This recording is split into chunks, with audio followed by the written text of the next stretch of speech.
Mechanism of homeostasis क्या है, ठीक है। The internal factor which are influenced by external environment are called variables. वो तो मैंने बताया, वेरिएबल्स, पैरामीटर्स, ये वर्ड्स हम यूज करते हैं। यानी बॉडी टेम्परेचर है जो ज्यादातर एक्सटर्नल एनवायरनमेंट अफेक्ट करते हैं, वेल नोन ये है। बॉडी टेम्परेचर है, वाटर कंसंट्रेशन है और पीएच है, बार बार हमने पढ़ा। Various control system have been acquired for hemostatic regulation of these variable। बहुत ज्यादा डिफरेंट, यानी टेम्परेचर रेगुलेशन के लिए अपना एक हेमोस्टेटिक कंट्रोल सिस्टम है, वाटर कंसंट्रेशन मेंटेन रखने के लिए बॉडी में अंदर वो अपना एक हेमोस्टेटिक मैकेनिज्म्स होते हैं, और पीएच वगैरह एसिडिटी बरकरार रखने के लिए अपने हेमोस्टेटिक मैकेनिज्म्स होते हैं। यानी हर एक के लिए अपने एक मैकेनिज्म्स है, टेम्परेचर रेगुलेशन के लिए अलहदा, ऑस्मो रेगुलेशन के लिए अलहदा मैकेनिज्म, ठीक है। अभी मैंने यूरिनेशन वगैरह और ड्रिंकिंग का बता दिया, तो ये ऑस्मो रेगुलेशन को। और दिन के वक्त डेजर्ट में ज्यादातर लोग जो सहराओं में रहते हैं वहां पे टेम्परेचर हाई अक्सर रहती है, ज्यादातर जो 70 वगैरह डेजर्ट से हाई टेम्परेचर की वजह से सहराओं में जो लोग रहते हैं वो रात के वक्त ज्यादातर सफर वगैरह करते हैं। तो ये बिहेवियरल चेंजेस है। तो ज्यादातर यानी बॉडी टेम्परेचर रेगुलेशन मैकेनिज्म्स है ये। तो मुख्तलिफ हेमोस्टेटिक कंट्रोल्स, पसीना निकलना ये थर्मोरेगुलेटरी मैकेनिज्म है। बॉडी से हीट लॉस इंक्रीज करना, क्योंकि ऑलरेडी गर्मियों में हीट गेन इंक्रीज होता है तो बॉडी टेम्परेचर राइज होना की कोशिश करता है। इस वजह से हमारी बॉडी उस राइज को मना करती है मैकेनिज्म्स के through, by stimulating what, sweating. पसीना निकलने का प्रोसेस स्वेटिंग कहते हैं। इस तरह बहुत एग्जांपल्स है, आगे हम पढ़ेंगे, लेकिन यहाँ पे चंद एग्जांपल। यानी वाटर कंसंट्रेशन किस तरह मेंटेन रखा जाता है, तो इसके लिए एक हेमोस्टेटिक मैकेनिज्म क्या है, यूरिन कंसंट्रेटेड बनाना एक कंडीशन में अगर वाटर लॉस का खतरा हो। वाटर कंजर्व रखने के दौरान ये कंसंट्रेटेड यूरिन बनाएंगे। वाटर अगर ज्यादा है बॉडी में तो डाइल्यूट यूरिन बनाना। तो ये अलहदा हेमोस्टेटिक मैकेनिज्म्स है। तो बहुत ज्यादा हर फैक्टर को कांस्टेंट रेंज में रखने के लिए मुख्तलिफ किस्म के होम्योस्टेटिक कंट्रोल पाथवेज है, मैकेनिज्म्स है, ठीक है। Anti diuretic hormone, TSH, metabolic rate वगैरह इंक्रीज डिक्रीज करना, हीट प्रोडक्शन इंक्रीज डिक्रीज करना, ये सब एफएससी लेवल पे थोड़े बहुत पढ़ेंगे, पढ़े होंगे। यहाँ पे हम आगे फिर पढ़ेंगे। Various control system have been acquired for homeostatic regulation of these way। Her variable के लिए अपने मुख्तलिफ किस्म के होमोस्टेटिक कंट्रोल सिस्टम है। The idea or normal value of the variable is known as set point। अब बॉडी को पता किस तरह होती है कि ये नॉर्मल रेंज है, तो हर वेरिएबल का अपना एक नॉर्मल रेंज होता है, अपनी एक नॉर्मल वैल्यू होती है, उसको हम सेट पॉइंट्स कहते हैं। और सेट पॉइंट्स के लिए खास सेंटर्स होते हैं जो उनको पता है। लेट्स से हाइपोथैलेमस के पास टेम्परेचर वैल्यू है कि बॉडी का ये नॉर्मल टेम्परेचर रेंज है, इससे आगे पीछे हो गया तो फिर ये homeostatic control system thermoregulatory mechanism initiate करेगा, एक्टिवेट करेगा, ताकि उस बॉडी टेम्परेचर को एडजस्ट कर सके और वापस नॉर्मल रेंज में लेकर आ सके, ठीक है। सेट पॉइंट इसको कहते हैं। हर वेरिएबल की एक अपनी नॉर्मल वैल्यू होती है। These living control system operate just like the physical control system। These living control system operate just like the physical control system। और इसी तरह जिस तरह एक इंजीनियरिंग के मशीन्स वगैरह, इलेक्ट्रॉनिक सिस्टम यानी एयर कंडीशंस के आगे हम कुछ एग्जांपल पढ़ रहे वो काम करते हैं, इसी तरह हमारे control system, haemostatic control system भी काम करते हैं। These have three component। ये इनमें यानी हेमोस्टेटिक कंट्रोल सिस्टम में भी तीन कंपोनेंट्स होते हैं। रिसेप्टर होता है जो मैसेज को रिसीव करता है, कंट्रोल सेंटर होता है उस मैसेज रिसेप्टर से रिसीव करता है, कंट्रोल सिस्टम इंटरप्रेट करता है और एक रिस्पांस तैयार करके इफेक्टर को भेजता है और वो इफेक्टर रिस्पांस शो करते हैं, ठीक हुआ। तो ये देख सकते हैं आप, इसमें होमोस्टेटिक के रिसेप्टर होता है, कंट्रोल सेंटर होता है, इफेक्टर होता है। यहाँ पे ये एग्जांपल है जनरल, ठीक है, कि एक वेरिएबल है, ये वेरिएबल बैलेंस्ड वेरिएबल होमोस्टेसिस है ब्राउन कलर में। जब इसमें इम्बैलेंसी आ जाती है, इंक्रीज हुआ या डिक्रीज हुआ, दोनों imbalances, too little of this variable और टू हाई यानी टेम्परेचर राइज हुआ या ड्रॉप हुआ, तो these both act as a signal. और ये सिग्नल कौन डिटेक्ट करता है, चेंज डिटेक्टेड बाय रिसेप्टर। तो ये तीन मेन कंपोनेंट होते हैं हर होमोस्टेटिक कंट्रोल सिस्टम में। Receptor detects the change or the stimulus in a variable वो टू मच है यानी हाई होना है या कम होना है। ठीक है, तो stimulus produces change in variables. Stimulus क्या है? एक्सटर्नल एनवायरमेंटल स्टिमुलस हो सकते हैं, बॉडी के अंदर स्टिमुलस हो सकते हैं। ठीक है, वो फीडबैक में हम फिर पढ़ेंगे। तो स्टिमुलस बाहर एक्सटर्नल एनवायरमेंटल टेम्परेचर ड्रॉप है या राइज है, तो वो आपकी बॉडी का टेम्परेचर इंक्रीज या डिक्रीज करेगा। तो दोनों this stimulus causes change in the variable inside the body internal environment, और वो चेंज डिटेक्ट होता है बॉडी के अंदर रिसेप्टर्स होते हैं, हर चेंज के लिए अपने रिसेप्टर्स होते हैं, हर वेरिएबल में चेंज डिटेक्ट होना, टेम्परेचर चेंज डिटेक्ट करना, इसके लिए अपने रिसेप्टर्स होते हैं। तो ये रिसेप्टर डिटेक्ट करते उस वेरिएबल के लेवल में चेंज को, यानी नॉर्मल से ये पता लग जाता है कि हट गया। अब नॉर्मल से जब हट जाता है तो वो रिसेप्टर क्या कर देता है, उस मैसेज को लेके जाते हैं किसके तरफ? कंट्रोल सेंटर के तरफ, और कंट्रोल सेंटर उसको इंटरप्रेट कर देता है। Input information sent along the different pathway, मुख्तलिफ पाथवेज के थ्रू, ये तो जर्नल हमने ड्रा किया। तो रिसेप्टर से फिर एक पाथवे के थ्रू कंट्रोल सेंटर को भेज जाते हैं वो इंफॉर्मेशन कि इस वेरिएबल में चेंज आ गया है या ज्यादा हुआ है या कम हुआ है। कंट्रोल सेंटर इंटरप्रेट कर देता है, आउटपुट मैसेज तैयार कर देता है, information sent along the afferent, फिर यानी इससे एक आउटपुट इंफॉर्मेशन चले जाते हैं, इफेक्टर को भेजे जाते हैं, उसका अपना एक पाथवे होता है, एक पाथ होता है जिसके थ्रू वो चला जाता है।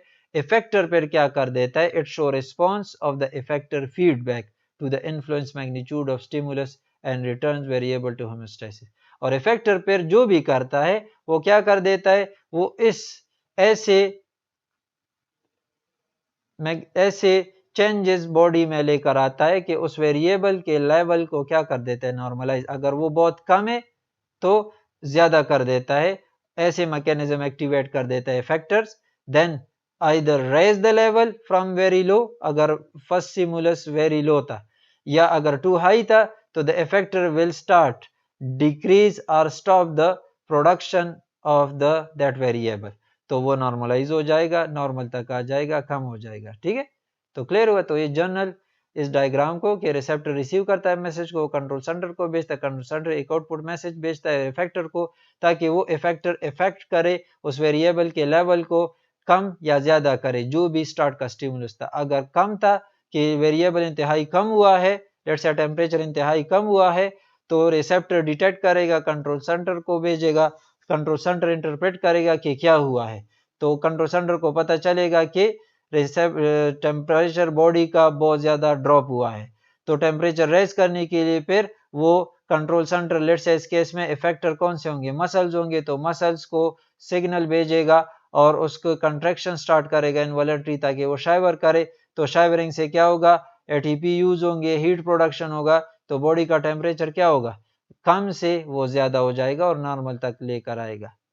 इस तरह इसका अपोजिट देखे, अगर बॉडी टेम्परेचर बहुत क्या हो, अगर बॉडी टेम्परेचर बहुत राइज होना शुरू हुआ due to the rise in the external environmental temperature, तो रिसेप्टर्स डिटेक्ट करेंगे उसके फिर अपने रिसेप्टर्स, यानी कोल्ड और हीट रिसेप्टर्स है।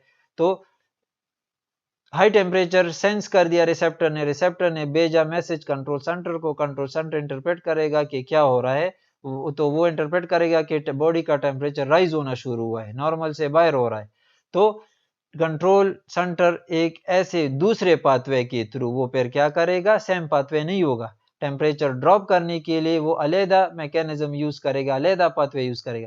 तो एक और मैसेज तैयार करके वो एक और डिफरेंट इफेक्टर, यहाँ पे मसल्स को नहीं भेजेगा, मसल्स को अगर भेजेगा तो मजीद वो हीट प्रोड्यूस करेगा और मजीद बॉडी टेम्परेचर राइज होगा। तो इसके लिए कंट्रोल सेंटर फिर एक और पाथवे यूज करके, एक और इफेक्टर यूज करके उसके थ्रू, यानी यहाँ पे टेम्परेचर राइज हुआ है ना, तो कंट्रोल सेंटर स्टिमुलेट करेगा किसको? शाबाश, स्वेट ग्लैंड्स को, ताकि परस्पायरेशन हो, स्वेटिंग हो, तो हीट लॉस होगा।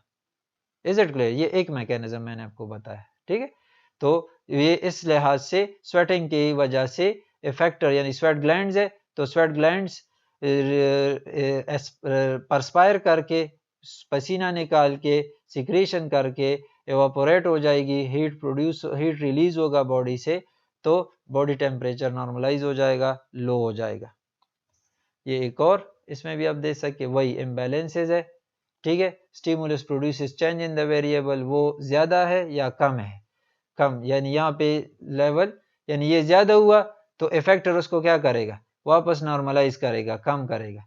तो इम्बैलेंस ये अगर ये ऑलरेडी कम हुआ है तो फिर भी ये स्टिमुलस के तौर पे जाएगा और ये इफेक्टर यानी दूसरा इफेक्टर होगा, इफेक्टर यहाँ पे जनरल टर्म है, वो उसको फिर नॉर्मलाइज करेगा, राइज करेगा। टेम्परेचर का एग्जांपल मैंने दिया कि अगर टेम्परेचर राइज हुआ तो क्या पाथवे यूज होगी, और टेम्परेचर ड्रॉप होगा बॉडी का तो फिर उसको राइज किस तरह करेंगे, नॉर्मल तक। तो these are interaction among the elements of a static control system maintain stable internal condition, यानी इम्बैलेंसी आ गई किसी वेरिएबल में, किसी पैरामीटर में, टेम्परेचर हुआ, साल्ट कंसंट्रेशन हुआ, कोई आयन कंसंट्रेशन हुआ, तो स्टिमुलस क्या कर देता है, इम्बैलेंसी काज कर देता है वेरिएबल में। रिसेप्टर उस चेंज को, उस वेरिएबल के चेंज को डिटेक्ट कर देता है। रिसेप्टर फिर इंफॉर्मेशन एज अ इनपुट डाल लेता है, कंट्रोल सेंटर को देता है, sent along the different pathway to control central. यही वही चीज है, एफरेंट पाथवेज को कहते हैं, कंट्रोल सेंटर को जो मैसेज लेकर आते हैं इसको एफरेंट पाथवे कहते हैं। और ये डिफरेंट हो सकते हैं हाई वेरिएबल केस में या लो वेरिएबल केस में, यानी कंसंट्रेशन हाई में या कम में, दोनों में डिफरेंट पाथवे हो सकते हैं, ठीक है, या सेम पाथवे हो सकती है। It depends on the feedback mechanism या होमोस्टैटिक कंट्रोल मैकेनिज्म। तो कंट्रोल सेंटर पर आगे क्या होगा, ठीक है, आगे इफेक्टर पाथवे के थ्रू इफेक्टर को मैसेज सेंड करेगा और आउटपुट इंफॉर्मेशन देगा इफेक्टर को, और इफेक्टर अकॉर्डिंगली एक्टिविटी शो करेगा ताकि उस वेरिएबल के वैल्यू को नॉर्मलाइज कर सके और इंटरनल एनवायरनमेंट को नॉर्मलाइज कर सके। एग्जांपल्स यही है, ये जो मैंने आपको कहा। Let's take a familiar example of temperature control system that operate in air condition and water heating geysers. ये डायग्राम्स दरमियान में आए थे लेकिन यहाँ पे ये इसके साथ कनेक्टेड है, ठीक है, क्योंकि यहाँ पे हमने कंपोनेंट्स की बात की। तो यहाँ पे देखिए लिविंग कंट्रोल सिस्टम, यानी हमारे बॉडी के होमोस्टैटिक कंट्रोल सिस्टम जो है ये फिजिकल कंट्रोल सिस्टम, फिजिक्स के कंट्रोल सिस्टम, इंजीनियरिंग के कंट्रोल सिस्टम के जैसे है। उसमें भी रिसेप्टर, कंट्रोल सेंटर और इफेक्टर होते हैं, और हमारे होमोस्टैटिक में तो मैंने आपको पहले इस वजह से ये डायग्राम दिखाए, अभी आपको ये समझ आएगा कि हम गीजर्स यानी वाटर गीजर जो होते हैं, जो सर्दियों में हम यूज करते हैं पानी गर्म करने के लिए, तो इसमें जो कंट्रोल सिस्टम होते हैं ऑटोमेटिक के स्विच ऑन कर देते हैं आप, पानी गर्म हो जाते हैं, स्विच ऑफ हो जाते हैं, फिर पानी ठंडा हो जाते हैं तो फिर, या पानी यूज कर देते हैं हम गर्म तो ठंडा पानी आ जाता है उसमें, फिर वो स्विच ऑन हो जाता है। तो हाउ दिस वर्क, इसी तरह हमारे बॉडी के होमोस्टैटिक कंट्रोल सिस्टम भी काम करते हैं, ठीक है। इन बोथ, यानी एयर कंडीशन का जो टेम्परेचर कंट्रोल सिस्टम है या वाटर हीटिंग गीजर्स का, इनका जो टेम्परेचर कंट्रोल सिस्टम होता है जिसको हम थर्मोस्टेट कहते हैं कि बस इसमें थर्मोस्टेट लगा है, तो ये एक्चुअली टेम्परेचर कंट्रोल सिस्टम होता है। वो देखते हैं जब पानी का टेम्परेचर या रूम का टेम्परेचर क्या हो जाता है, ठीक है, यानी एयर कंडीशन का ले तो एयर का टेम्परेचर रूम का जब ड्रॉप होना शुरू हो जाता है तो वो स्विच ऑफ हो जाता है, ऑटोमेटिक करके ये ऑटोमेटिकली स्विच ऑफ हो जाता है, फिर स्टैंड बाय मोड में चला जाता है, फिर यानी कंप्रेसर बंद कर देता है, फिर जब रूम टेम्परेचर इंक्रीज होना शुरू हो जाता है तो फिर क्या होना शुरू हो जाता है, फिर ये स्विच ऑन हो जाता है। तो this is how our homeostatic control system works in both these system, यानी temperature control system in air condition या water heating geyser। इनमें क्या होता है, in both these system there is a sensors, thermometers होते हैं, thermostat में अंदर thermometers होते हैं that monitors temperature change from a set point and signals to the, यानी आपने thermostat आप टेम्परेचर सेट कर देते हैं एयर कंडीशन में कि इतने टेम्परेचर करना है रूम के एयर का, ठीक है, 16 अक्सर यूज कर देते हैं, 22 बाज लोग यूज कर देते हैं, 24 यूज करते हैं। तो जो टेम्परेचर आपने सेट कर दिया that is the set point. अब एयर कंडीशन के लिए ये सेट पॉइंट है, उसने रूम का एयर टेम्परेचर इतना करना है। तो इस एयर कंडीशन में थर्मामीटर्स लगे होते हैं जो रूम के एयर टेम्परेचर की सैंपलिंग करते हैं, मुसलसल रीडिंग करते हैं कि रूम का एयर टेम्परेचर क्या हुआ। अब आपने लेट्स से 16 पे स्टार्ट किया एयर कंडीशन को, तो तब तक ये स्विच ऑफ नहीं होगा जब तक इस रूम का टेम्परेचर 16। अब कौन बताता है? तो इसके लिए रिसेप्टर क्या है? थर्मामीटर है। इस एयर कंडीशन में थर्मामीटर लगे होते, तो रूम का टेम्परेचर वो रीड करते, जैसे ही टेम्परेचर 16 डिग्री सेल्सियस हो जाता है तो ये 16 डिग्री सेल्सियस क्योंकि सेट पॉइंट है उस एयर कंडीशन के टेम्परेचर कंट्रोल सिस्टम में, तो उसको पता चल जाता है कि टेम्परेचर पहुंच गया सेट पॉइंट पे, तो ये स्विच ऑफ हो जाता है। ठीक है, फिर यही थर्मामीटर रीड कर रहा है, जब टेम्परेचर 16 से अब होना शुरू हो जाता है, 18 हो जाता है, 20 हो जाता है, 24 हो जाता है, फिर ये स्विच ऑन कर देता है। यानी फिर ये पता चल जाता है कि थर्मोस्टेट पे जो सेट पॉइंट है उससे वायलेट कर गया बॉडी टेम्परेचर, यानी सॉरी एयर टेम्परेचर रूम का, तो फिर ये स्विच ऑन हो जाता है, फिर ये ड्रॉप करना शुरू कर देता है। इस तरह गीजर का भी है। तो thermometer that monitor temperature change from a set point and signals to the control center to take action by switching on heating or cooling. Water geyser में हीटिंग स्विच ऑन करेगा, उसमें थर्मामीटर लगे होते हैं पानी में, तो पानी का टेम्परेचर जब ड्रॉप हो जाता है अचानक, यानी हमने हीट गीजर से हमने स्विच ऑन कर दिया और हमने एक टेम्परेचर दे दिया गीजर को कि इतने टेम्परेचर पे पानी गर्म करना है, तो वो ऑन रहता है, टेम्परेचर थर्मामीटर लगा रहता है पानी में। जब वाटर का टेम्परेचर उस खास टेम्परेचर तक पहुंच जाता है, लेट से 60 डिग्री सेल्सियस कर देते हैं, लेट से हमने सेट पॉइंट दिया है 60 डिग्री सेल्सियस रिमोट कंट्रोल पे या उधर मैनुअल सेटिंग की है, तो 60 डिग्री सेल्सियस पे जब पहुंच जाता है पानी, तो उस पे फिर ये थर्मामीटर एज अ रिसेप्टर काम कर रहा है, तो ये सेंड कर देता है थर्मोस्टेट को, उसमें सेट पॉइंट 60 है, तो ये थर्मोस्टेट के थ्रू बर्नर बंद कर देता है, हीटिंग स्टॉप कर देता है। ठीक है, तो फिर जब हम पानी इस्तेमाल कर देते हैं गर्म पानी और ठंडा पानी फिर आ जाता है और गीजर फिल हो जाता है ठंडे पानी से, तो फिर थर्मामीटर डिटेक्ट कर रहा है कि टेम्परेचर ड्रॉप हुआ पानी का, तो फिर वो क्या कर देता है, वो फिर डायरेक्ट स्विच ऑन कर देता है थर्मोस्टेट को, क्योंकि थर्मोस्टेट को ये मैसेज दे देता है कि पानी का टेम्परेचर फिर सेट पॉइंट से क्या हुआ है, ड्रॉप हुआ है, तो फिर हीटिंग स्टार्ट कर देता है। तो यही मैकेनिज्म हमारे हेमोस्टैटिक कंट्रोल सिस्टम के है। The overall result is the maintenance of temperature with in a narrow range of set point, वही कि एक खास रेंज में, यानी एयर कंडीशन 16 के इर्द गिर्द रखता है, और इस तरह जो मैंने एग्जांपल दिया है, तो वाटर हीटिंग गीजर जो है वो 60-70 डिग्री सेल्सियस के इर्द गिर्द रखता है बॉडी वाटर का टेम्परेचर उस गीजर के अंदर, उससे ड्रॉप होता है तो फिर स्विच ऑन, उससे बहुत ज्यादा रेज हो जाता है फिर स्विच, यानी वो गेन हो जाता है वो टेम्परेचर, पानी उतना गर्म हो जाता है तो फिर स्विच ऑफ कर देता है, फिर ड्रॉप हो जाता है तो फिर ऑन कर देता है बर्नर को। तो इस तरह एयर कंडीशन भी टेम्परेचर जो सेट पॉइंट दिया है वो गेन हो जाता है, एक्वायर्ड हो जाता है तो स्विच ऑफ, वो फिर वायलेट हो जाता है उससे ज्यादा हो जाता है तो फिर स्विच ऑन। इसी तरह हमारा होमोस्टैटिक सिस्टम भी काम करते हैं। Similar to this automatic mechanical control of temperature जो इनका है, ठीक है, इंजीनियरिंग एक कंट्रोल सिस्टम होता है temperature. The endothermic animal also have a set point in the temperature, यानी हमारे बॉडी का टेम्परेचर या वार्म ब्लडेड एनिमल का भी एक सेट पॉइंट होता है, एक नॉर्मल टेम्परेचर रेंज होता है, दैट इज मॉनिटर्ड बाय थर्मोरिसेप्टर। हमारे बॉडी में अब टेम्परेचर कंट्रोल सेंटर कहाँ पे है, हाइपोथैलेमस है, which detect temperature changes and send signal to the thermostatic control centre. तो हमारे थर्मोरिसेप्टर्स भी कहाँ पे है, ठीक है, स्किन वगैरह में भी है और हाइपोथैलेमस में भी है, वो भी ब्लड का टेम्परेचर डिटेक्ट करता है कि ब्लड का टेम्परेचर ड्रॉप हुआ है, तो hypothalamus can act as a thermostatic centre as well as thermoreceptor, लेकिन थर्मोरिसेप्टर सिर्फ हाइपोथैलेमस में नहीं होते, बॉडी के स्किन पे भी होते, तो बॉडी के स्किन रिसेप्टर्स जो है कूल्ड और हीट रिसेप्टर, ये भी थर्मोरिसेप्टर है। तो these detect temperature changes and its signal, yani these are acting as a receptor and these send signal to the thermostat control center। thermostat हमारा कौन सा है, hypothalamus है, ब्रेन का जो पार्ट है।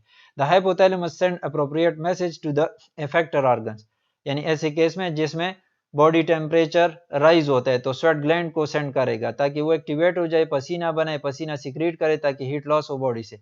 और अगर बॉडी टेम्परेचर यानी कूल रिसेप्टर डिटेक्ट किया है, यानी टेम्परेचर ड्रॉप डिटेक्ट हुआ है हाइपोथैलेमस को, तो फिर वो कंट्रोल सेंटर क्या करेगा, यानी कूल रिसेप्टर स्किन के स्टिमुलेट हुए है तो ये हाइपोथैलेमस को जो मैसेज देंगे तो हाइपोथैलेमस फिर मसल की शाइवरिंग काज करेगा और बॉडी में हीट जनरेशन की एबिलिटी को इंक्रीज करेगा, वो मसल कंट्रैक्शन है या जो भी है।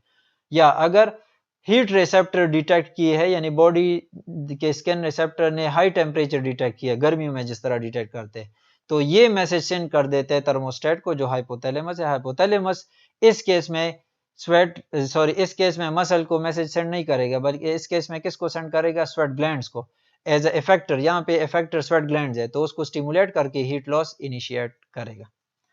The hypothalamus send appropriate message, appropriate मतलब according to the message, कि वो कूल रिसेप्टर से मैसेज टेम्परेचर ड्रॉप का सिग्नल है या टेम्परेचर राइज का सिग्नल है, उसके मुताबिक वो इफेक्टर ऑर्गन सेलेक्ट करता है। अगर टेम्परेचर राइज का सिग्नल है तो वो sweat gland as a effector चुनेगा और उसके थ्रू एक्टिविटी इंक्रीज करेगा, तो स्वेटिंग इंक्रीज होगी तो हीट लॉस इंक्रीज होगा, बॉडी टेम्परेचर लो होना शुरू हो जाएगा, नॉर्मल होना शुरू हो जाएगा।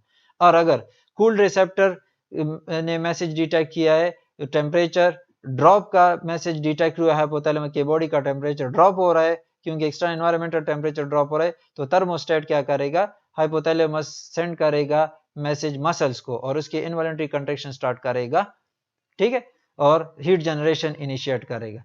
Thus temperature is controlled and regulated with a narrow range of the set point। तो इसी तरह बॉडी का टेम्परेचर नैरो रेंज में रेगुलेट होता रहता है और रखा जाता है, ठीक है। ये दूसरा एग्जांपल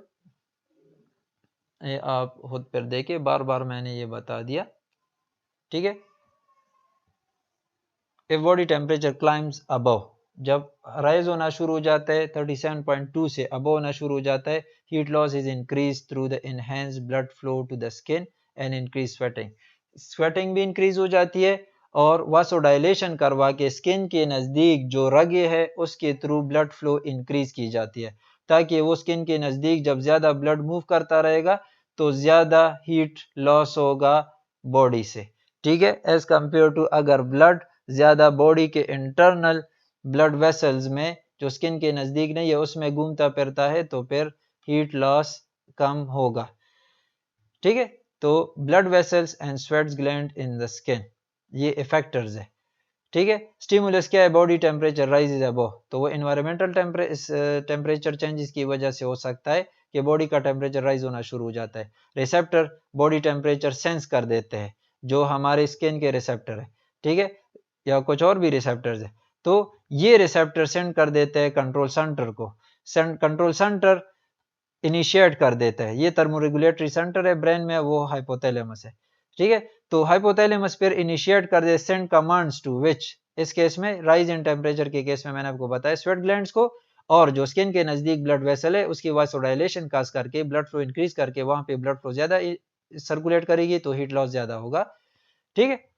तो ये तो एक में गया। इस तरह टेम्परेचर ड्रॉप होगा तो बॉडी टेम्परेचर ड्रॉप डिटेक्ट करेगी और वो रिसेप्टर कूल रिसेप्टर डिटेक्ट करेगी, कंट्रोल सेंटर वही है, ये टेम्परेचर ड्रॉप डिटेक्ट करके उसकी वजह से कमांड जारी करेगा किसको, वासो कंस्ट्रक्शन काज करेगा बजाय वासो डायलेशन के, यानी स्किन के नजदीक रगों को तंग करेगा ताकि ज्यादा ब्लड सर्कुलेट ना करे, ताकि ज्यादा बॉडी से हीट लॉस ना हो, क्योंकि ऑलरेडी बॉडी का टेम्परेचर ड्रॉप होने जा रहा है, तो blood circulation near the skin ये कम कर देता है बाय वासो कंस्ट्रक्शन, ठीक है। और पाइलो इरेक्शन काज कर देता है, पाइलो इरेक्शन गूज बम्प्स को कहते हैं, स्किन के जो हेयर्स है ये सारे बिल्कुल वर्टिकल इरेक्ट करना, इससे ये हीट लॉस कम कर देता है। किस तरह, वो आगे शायद मैंने बताया भी है, यानी ये erection of hairs it traps a thin film of air, और वो एक दफा गर्म हो जाती है तो फिर बॉडी से आगे हीट नहीं लेके जाती, बल्कि मजीद जो कूल्ड एयर है वो सरफेस से उस ऊपर गर्म एयर जो आपके स्किन के नजदीक ट्रैप की है किसने, इन इरेक्ट हेयर ने, उसके ऊपर से गुजर रही है, तो उसके ऊपर से गुजरने की वजह से मजीद हीट, क्योंकि यानी erect hairs keeps a thin film of warm air near the skin, तो एक दफा जब हवा गर्म हो जाती है स्किन से हीट लेके, मजीद cooled air direct in contact हमारे स्किन के साथ नहीं आती, क्योंकि ऊपर इन हेयर्स ने इरेक्ट होने की वजह से एक थिन बारीक लेयर गर्म एयर का अपने नजदीक रखा है। गर्म किस तरह हुआ? बॉडी के हीट से, लेकिन हीट मजीद पर ट्रांसफर नहीं होगा एक दफा अगर वो एयर गर्म हो जाती है। ठीक है, तो मजीद फ्रेश एयर जो कूल्ड एयर आती है तो वो इस गर्म एयर के ऊपर से गुजरती है, तो हमारी बॉडी से हीट उस अमाउंट में नहीं लेके जा सकती, तो हीट लॉस रिड्यूस हो जाता है by pilo erection and by vaso contraction. इसमें दोनों एग्जांपल दिए वो मैंने बता दिया। ठीक है, homeostasis disturb by increasing body temperature, तो ये तो मैंने बता दिया।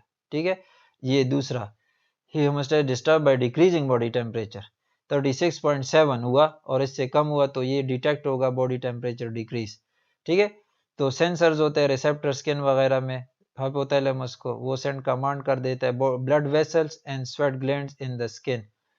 ठीक है, इफेक्टर्स होंगे। ठीक है, रिस्पॉन्ड विद शाइवरिंग डिक्रीज, यानी स्वेटिंग नहीं होगी, बॉडी टेम्परेचर अगर ड्रॉप स्वेटिंग इनएक्टिवेट हो जाते हैं, स्वेटिंग बिल्कुल इनएक्टिवेट। स्केलेटल मसल में शाइवरिंग इंक्रीज करेगी, मतलब इनवॉलंटरी स्केलेटल मसल कंट्रैक्शन को शाइवरिंग कहते हैं। और वासो कंस्ट्रिक्शन, जो स्किन के नजदीक ब्लड वेसल है उनके डायमीटर को तंग करेगी, कम करेगी, तो कम ब्लड फ्लो करेगा। ठीक है, तो इससे क्या होगा? Restored homeostasis by increasing body temperature, इससे हीट जनरेशन होगी, हीट जनरेशन से जो बॉडी का टेम्परेचर ड्रॉप होने जा रहा था वो रेज होगा नॉर्मल तक। क्लियर? ये दूसरा है ब्लड कैल्शियम लेवल है, तो ये भी खुद देखे, थायराइड ग्लैंड रिलीज कैल्सिटोनिन। ठीक है, यानी नॉर्मल कैल्शियम लेवल 10 मिलीग्राम पर डेसीलीटर है। ठीक है, इससे अगर कैल्शियम लेवल इंक्रीज हो जाता है ब्लड में, किसी वजह से इंक्रीज हुआ, आपने फूड इनटेक में ज्यादा लिया, तो फिर क्या होगा? थायराइड ग्लैंड रिलीज करेगा कैल्सिटोनिन, और कैल्सिटोनिन क्या करेगा? वो ऑस्टियोक्लास्ट जो बोन के मैक्रोफेजेस है, बोन डाइजेस्टिंग एंजाइम है, वो क्या करेंगे? वो इनहिबिट करेंगे, क्योंकि ऑस्टियोक्लास्ट कैल्शियम रिलीज करते हैं किससे? बोन से ब्लड में।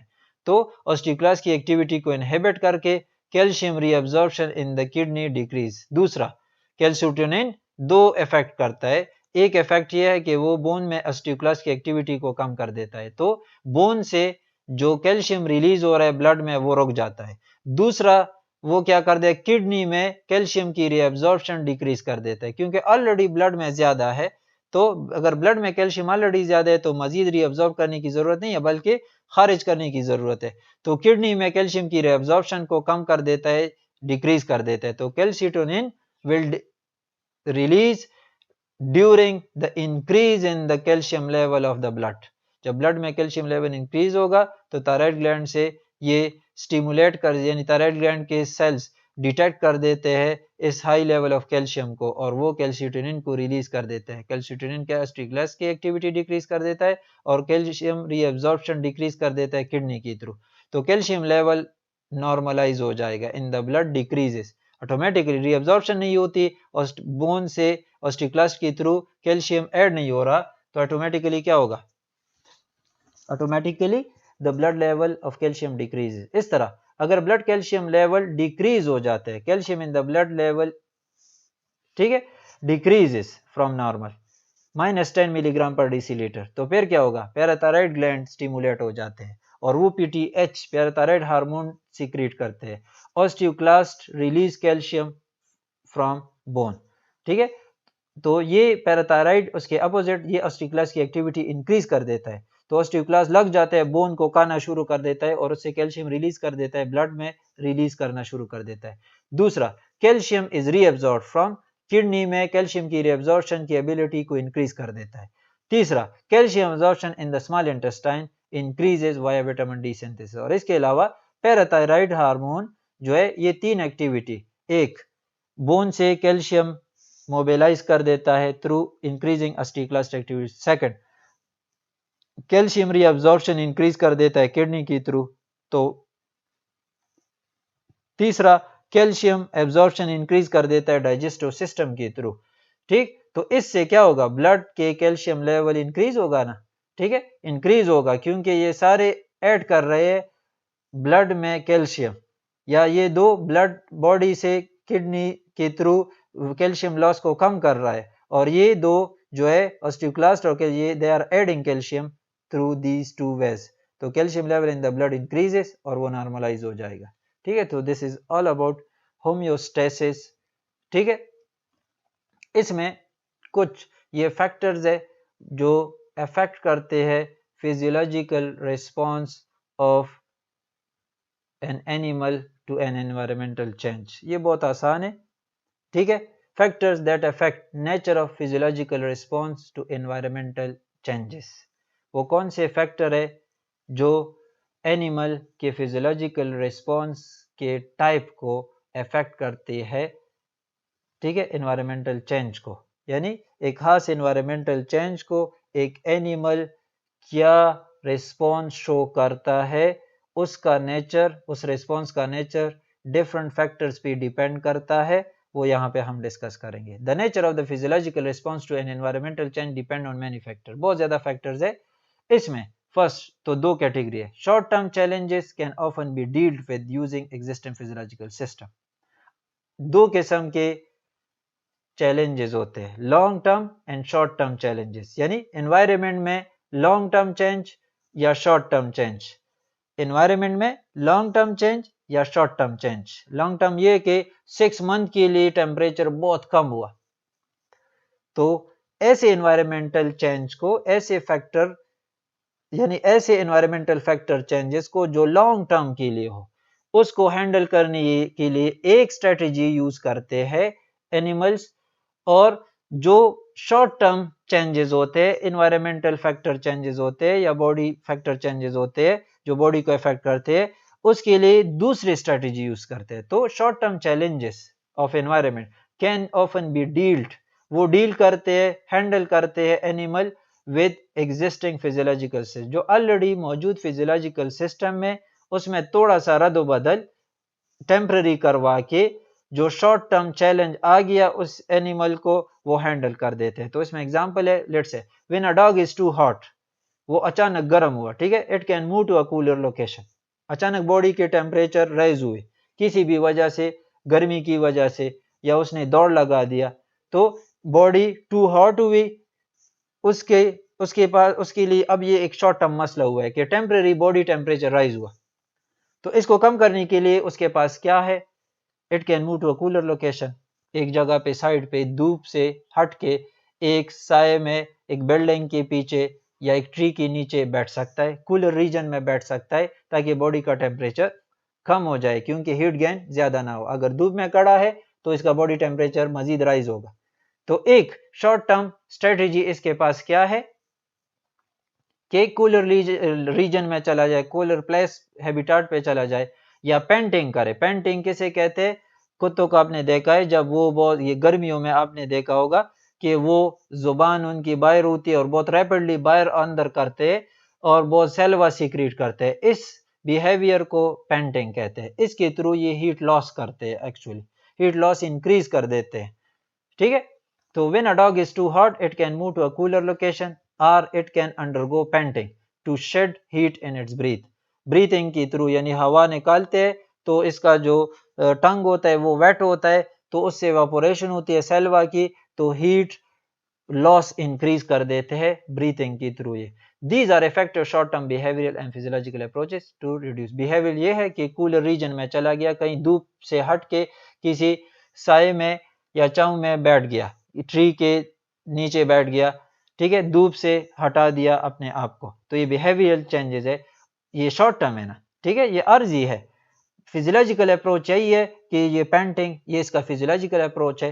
तो ये थर्मल स्ट्रेस, एक शॉर्ट थर्मल स्ट्रेस को हैंडल करने के लिए ये शॉर्ट टर्म स्ट्रेटेजी है, लेकिन यही स्ट्रेटेजी ये लॉन्ग टर्म मसले को हल नहीं कर सकते, लॉन्ग टर्म एनवायरमेंटल चेंजेस को हल नहीं कर सकते इसके through. However they are not effective long term strategy because A dog hiding in the shade cannot hunt for food. यानी अब इसके लिए ये कि ये शेड में बैठा है, छांव में बैठा है, किसी ट्री के नीचे बैठा है, क्योंकि बॉडी टेम्परेचर राइज होगा। ठीक है, तो इस तरह से अगर ये यहाँ पे बैठा रहेगा तो ये क्या होगा, ये फूड सर्च कर सकेगा, फूड अपने लिए पैदा कर सकेगा, कलेक्ट कर सकेगा नहीं, क्योंकि ये तो शॉर्ट टर्म के टेम्परेचर, बस ये शॉर्ट टर्म स्ट्रेटेजी है कि टेम्परेचर राइज हो, बस साइड पे बैठो। लेकिन फूड कलेक्ट करने के लिए इसने घूमना फिरना है इसी धूप में। तो ये लॉन्ग टर्म स्ट्रेटेजी नहीं है कि ये धूप से हट के एक शेड रीजन में बैठ गया या पेंटिंग करवाया। सो इस वजह से कहे however they are not effective long term strategy, long term physiological strategy नहीं है ये, ठीक है। Because a dog hiding in the shade can not hunt for food. और पेंटिंग ये कर रहा है तो ये ब्रीथिंग या ऑक्सीजन डिलीवरी में मसला काज कर सकते हैं, समझ आ रहे हैं, यानी बहुत ज्यादा ऑक्सीजन ये लेंगे पेंटिंग के दौरान, इनकी ब्रीथ रेट बहुत तेज होती है तो उस वजह से ऑक्सीजन कंसंट्रेशन इफेक्ट हो सकता है बॉडी में, तो it conflicts with oxygen delivery during running. Is it clear? तो ये तो फर्स्ट के शॉर्ट टर्म चैलेंजेस जो है environmental, they are dealt by short term physiological modifications और एग्जिस्टिंग फिजियोलॉजिकल, यानी ऑलरेडी जो मौजूद सिस्टम है उसमें से थोड़ा बहुत टेम्पररी चेंज लाके short term challenges of environment को हैंडल कर सकते हैं। लेकिन यही एग्जिस्टिंग फिजियोलॉजिकल सिस्टम में ये short term strategies long term के लिए इफेक्टिव नहीं हो सकते, ठीक है।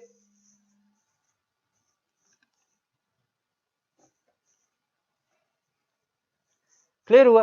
तो however they are not effective long term strategies because a dog hiding in the shed cannot hunt for food and panting conflict with oxygen delivery during running. Long term changes can often be dealt with seasonal body changes. अब हमने कहा ना कि ये strategy जो हमने painting की बात की और शेड में बैठने की बात की इस डॉग के एग्जांपल में, तो ये तो शॉर्ट टर्म स्ट्रेटेजी है, they are not effective long term strategy. इसको हम शॉर्ट टर्म स्ट्रेटेजी कह सकते हैं फॉर शॉर्ट टर्म चैलेंजेस, लेकिन they are not effective long term strategy for long term physiology for long term environmental challenges। क्या मतलब है? For example, so instead dog cope with long term changes in temperature such as seasonal cycle by growing fur in the autumn and shedding fur in the spring। यानी एक season में, गर्मी का तो पूरा सीजन होता है, तो सारा क्या आप ये डॉग पूरे गर्मी के सीजन में सिर्रे से अपने लिए फूड नहीं सर्च करेगा, बस शेड में बैठा रहेगा और फूड तलाश नहीं करेगा।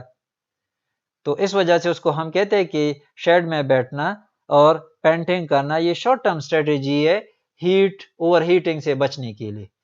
ओवर हीटिंग से बचने के लिए लॉन्ग टर्म स्ट्रेटेजी फिर बाज डॉग्स के पास ये है कि जब सर्दी आ जाती है तो वो अपने बॉडी का जो फर है, स्किन के ऊपर हेयर्स है, उसको वाइट कर देते हैं, और जब गर्मी का सीजन आ जाता है तो अपने बॉडी का फर जो है वो ब्राउनिश कर देते हैं, यानी सीजनल चेंजेस लेकर आते हैं with the season in the body. So instead dog cope with long term changes in temperature. Long term changes मतलब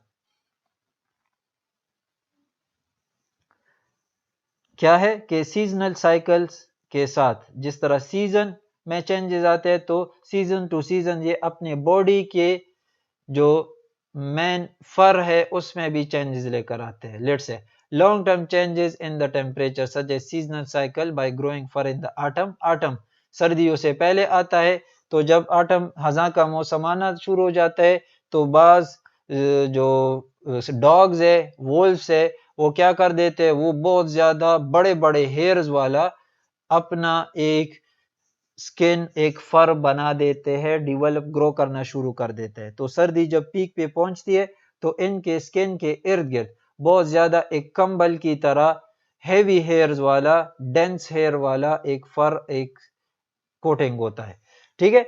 और फिर जब यही सर्दी गुजर जाती है और बाहर आना शुरू हो जाता है तो उसको पता सिग्नल लग जाता है सीजनल साइकिल का कि अब सीजन चेंज हो रहा है। तो फिर सीजनल साइकिल के साथ, सीजन चेंजेस के साथ इनके बॉडी में भी सीजनल चेंजेस इन्होंने अडॉप्ट किए होते हैं, और ये एवोल्यूशन की थ्रू किया होता है। मिलियंस ऑफ ईयर्स या थाउजेंड्स ऑफ ईयर्स लग चुके होते हैं ऐसे ट्यूनिंग करना अपने बॉडी के अंदर सीजनल साइकिल और सीजन्स के चेंजेस के साथ ट्यूनिंग करना, कि सर्दी के आने से पहले पहले बड़ा फर, बड़े हेयर्स वाला एक फर, एक स्किन डेवलप करना, ग्रो करवाना, ताकि सर्दी जब पीक पे पहुंचे तो उस दौरान फिर पूरे सर्दी में उसको हीट लॉस का मसला नहीं होता, ठीक है। और इस तरह फिर जब बाहर आ जाता है तो फिर वो फर गिरा देता है जो बड़े हेयर्स वाला जो विंटर का फर है, और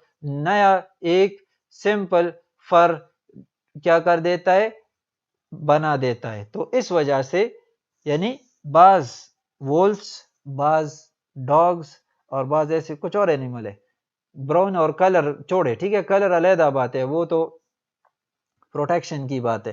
लेकिन यहाँ पे जनरल यहाँ पे कि ये एनिमल्स सर्दियों में टेम्परेचर बहुत कम होता है इन एनवायरनमेंट में, तो इन्होंने को इवॉल्व होके एनवायरमेंटल चैलेंज को हैंडल करने के लिए लॉन्ग टर्म स्ट्रेटजी ये बनाई होती है कि जब सर्दी आएगी तो इनके बॉडी की ये एक physiological long term strategy adaptation होती है कि वो ऑटम हज़ा के मौसम में अपने बॉडी के ऊपर हेयर ग्रो करना शुरू, और बहुत बड़े घने और कंबल की तरह एक हेयर बना देते हैं, हेयर यानी फर बना देते हैं। दूसरे साइड पे जब बाहर आना शुरू हो जाता है तो अपने विंटर में जो या सर्दियों का जो फर है जो बहुत ज्यादा डेंस होते हैं उसको गिरा देते हैं, तो फिर गर्मियों में इनके लिए हीट गेन का मसला या ओवर हीटिंग का मसला नहीं होता। This example of dog illustrate several principal that govern physiological changes. ये एग्जाम्पल अगर हम देखें तो बहुत ज्यादा मेन प्रिंसिपल हमें फिजियोलॉजिकल चेंजेस के बारे में बता रहे हैं, several principal that govern physiological changes, ठीक है। यानी इस ये डॉग का एग्जांपल हमें बहुत important principles that governs the physiological change ये बता रहा है डॉग के। वो क्या है? फर्स्ट सम फिजियोलॉजिकल स्ट्रेटजी, यानी इससे हम ये एक आइडिया ले सकते हैं, समरी बना सकते हैं इस टॉपिक के कि कौन से फैक्टर है। तो some physiological strategy are effective in short term but less useful for long. एक ये हम कह सकते हैं कि बाज physiological strategy short term challenge handle करने के लिए है, लॉन्ग टर्म चैलेंज को हैंडल करने के लिए नहीं होते। तो some physiological strategy are effective in short term but less useful for long term. For example ये जो यहाँ पे हमने डॉग की पेंटिंग और शेड में बैठने की बात की, तो ये शॉर्ट टर्म स्ट्रेटजी है एक एनवायरमेंटल चैलेंज को हैंडल करने के लिए, लेकिन शॉर्ट टर्म स्ट्रेटजी है, ठीक है, लॉन्ग टर्म नहीं है। यहाँ पे दूसरा एग्जांपल कि let's say holding your breath may be fine for diving to the bottom of the lake but it will not help you cope with low oxygen level while you climb Mount Everest. Clear हुआ? यानी आपने सांस बंद कर दिया, जब गोता लगाते हैं पानी में लेक में नीचे जाने के लिए तो हम लोग सांस बंद कर देते हैं, जितना डीप जा सकते हैं तो जा सकते हैं, ठीक है। यानी एक बड़ा ब्रीथ लेके फिर सांस बंद कर देते हैं और नीचे लेक में जाते हैं, सांस तो पानी के अंदर हम नहीं लेते। तो it helps us in diving to the bottom of the lake, but सांस बंद करना ये हेल्प नहीं कर सकता जब आप माउंट एवरेस्ट पे क्लाइंबिंग करते हैं, वहां पे ऑलरेडी ऑक्सीजन कंसंट्रेशन कम, बल्कि उधर आप ऑक्सीजन रेट और भी इंक्रीज करेंगे। Is it clear? तो शॉर्ट टर्म स्ट्रेटेजी ये है कि डाइविंग तो चंद सेकंड्स के लिए आप कर सकते हैं, 30 सेकंड के लिए कर सकते हैं, ज्यादा से ज्यादा 45, वो डिपेंड करता है स्टेमिना पे, लेकिन ज्यादा टाइम के लिए आप ब्रीथिंग बंद नहीं कर सकते। यानी आप इसके लिए ब्रीथिंग बंद नहीं कर सकते कि मैं माउंट एवरेस्ट तक टॉप तक पहुंच के तब फिर सांस लूंगा, never. It will not help you cope with the low oxygen level while you climb Mount Everest. लेकिन holding the breath will not help you with low oxygen, क्योंकि माउंट एवरेस्ट को यानी सर करना एक दिन का काम नहीं है, 2 दिन का काम नहीं है, इट टेक्स मंथ्स, अक्सर लोगों के और अक्सर लोगों के डेथ्स भी अकर होते हैं। तो इस वजह से कुछ स्ट्रेटजी क्या हम कहते हैं some physiological strategy for handling the environmental challenge, वो शॉर्ट टर्म स्ट्रेटजी होते हैं, यूजफुल नहीं होते long term as a long term strategy के। Second, some strategy require a significant investment in resource and need longer to take effect. बस strategy जो है वो इन्वेस्टमेंट चाहिए उनको, एनर्जी का, फूड का, यानी बॉडी का काफी खर्चा होता है उस स्ट्रेटजी पे। तो कुछ फिजियोलॉजिकल स्ट्रेटजी जो होते हैं उन पे काफी इन्वेस्टमेंट चाहिए होती है, रिसोर्सेज की, वो न्यूट्रिएंट्स है, जो भी चीजें है, ठीक है, and they need longer to take effect, और काफी टाइम लगता है उसका इफेक्ट करने में। लेट्स से डॉग का जो हमने लॉन्ग टर्म स्ट्रेटजी पढ़ी कि ये सर्दी आने से पहले पहले फर बनाना, वूली फर, बहुत ज्यादा कंबल की तरह घने बाल वाला एक फर बना देता है ताकि उसके बॉडी को हीट लॉस। तो टेक इफेक्ट यानी फर बनाना एक दिन का काम नहीं है, it takes months to completely develop that woolly fur on its body. ठीक, तो ये some strategy require significant investment in resource and, यानी उस पे एनर्जी, अब हेयर ग्रो करवाना, उस पे कितनी एटीपी और कितने मेटाबॉलिक प्रोसेस हुए होंगे कि हेयर डेवलप करेगा।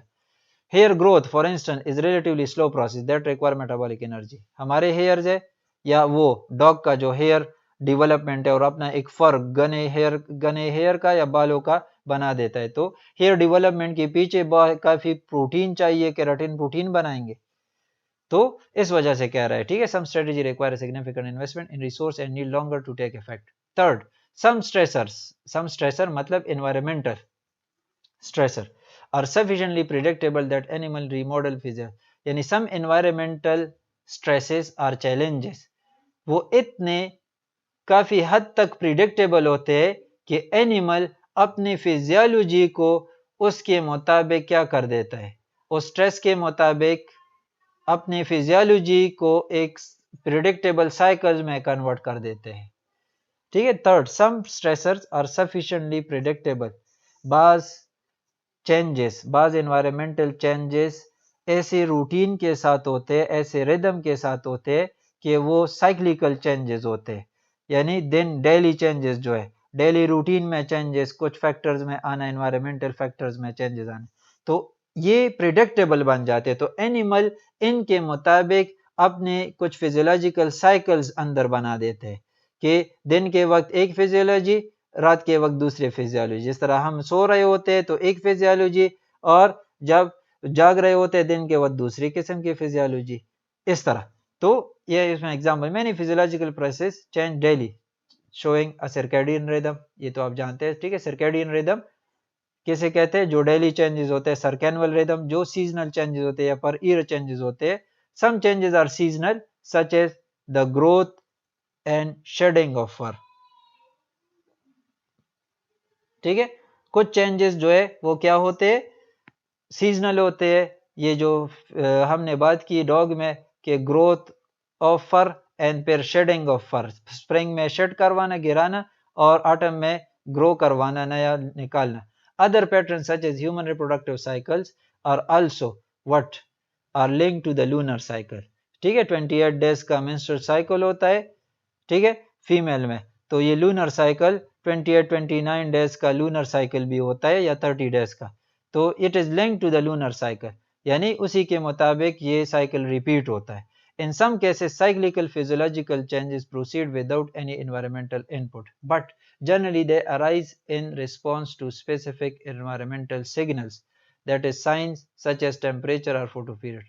बास केसेस में cyclical physiological changes proceed करते हैं किसी भी environmental input के बगैर, यानी कोई environmental input नहीं होता और वो proceed करते हैं, repeat होता है, but generally they arise in response to specific environmental signs, यानी बाद में वो इंडिपेंडेंट हो जाते हैं। लेट्स से अगर हमने मेंस्ट्रुअल साइकिल का कि ये लूनर साइकिल के साथ कनेक्टेड है, तो लूनर साइकिल के साथ आजकल तो हमें कनेक्टेड दिखाई नहीं देता, लेकिन ये पॉसिबिलिटी है कि ये इन लूनर साइकिल की वजह से इसी तरह साइक्लिकल चेंजेस में इन्वॉल्व, यानी it arise due to some environmental sign और सिग्नल, यानी बाज फिजियोलॉजिकल साइकिल्स, बाज फिजियोलॉजिकल रिस्पॉन्सेज आजकल तो हमें बाज एनिमल में मिलेंगे independent of environmental stimulus. Let say अगर आप इस डॉग को एक ऐसी जगह पे रख दे वहां पे कोई सीजन चेंज भी नहीं हो रहा, थ्रू आउट द ईयर एक ही सीजन रहता है, ठीक है, या गर्मी है या सर्दी है, तो उसमें फिर भी आपको देखने को मिलेगा कि ये फर डिवेलप करेगा एक खास पीरियड ऑफ ईयर में और फिर गिराएगा एक खास पीरियड ऑफ ईयर में। वजह क्या है कि वहां पे तो मौसम चेंज नहीं हो रहा, लेकिन स्टार्ट इसकी इवोल्यूशन, ओरिजिन इस फर की डेवलपमेंट किस वजह से है, टेम्परेचर ड्रॉप और temperature rise in some month of the year, यानी seasonal changes in the temperature all over the year, उसकी वजह से हुआ है। अब अगर एक उसके एक डिसेंडेंट है उस डॉग्स का और वो इधर इस ऐसे एनवायरनमेंट में रह रहे जहां पे सर्दी और मौसम गर्मी में फर्क ही नहीं है, लेकिन फिर भी वो आपको देखने में मिलता है कि वो फल डेवलप करता है सर कुछ मंथ में और फिर गिरा देता है, हालांकि उधर उस जगह पे कोई सीजन डिफरेंसेस नहीं है। तो वजह इसकी ये कि इसके एंसेस्टर में ये प्रोसेस डेवलप हुआ है एनवायरमेंटल चैलेंज को हैंडल करने के लिए। ठीक है, तो ये क्लियर हुआ। इसमें कोई क्वेश्चन हो तो आप पूछ सकते हैं। ठीक है, व्हाट्सएप के थ्रू आप पूछ सकते हैं, अपने साथ नोट करके स्कैन कर सकते हैं, इमेज मुझे सेंड कर सकते हैं कि ये क्वेश्चन है, उसके आंसर मैं फिर दे दूंगा। Is it clear?